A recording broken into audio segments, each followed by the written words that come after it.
নমস্কার। সংস্কৃত ব্যাকরণ কাকে বলে সেটা সহজ সরলভাবে আপনাদেরকে উপস্থাপন করানোর জন্য আমি নিজেই রচনা করেছি সংস্কৃত ব্যাকরণের একটি ছোট্ট কবিতা। তো চলুন পাঠ করি সেই কবিতাটি।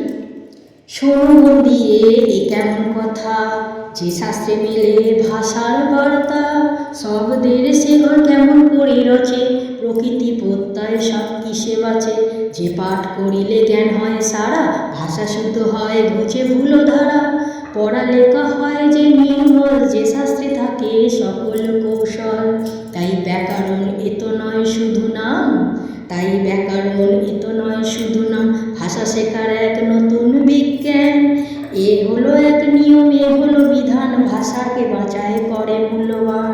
আর যে গ্রন্থে রচিত অতি যত্নে, সংস্কৃত শুদ্ধ হয় তারই রত্নে, পড়ে সে নিয়ম শুনে সে বাণী, শুদ্ধ সংস্কৃত লেখা হয় জানি। পাঠকদের সহজ সরলভাবে বোঝানোর জন্য আমি রচনা করলাম সংস্কৃত ব্যাকরণের এই ছোট্ট কবিতাটি।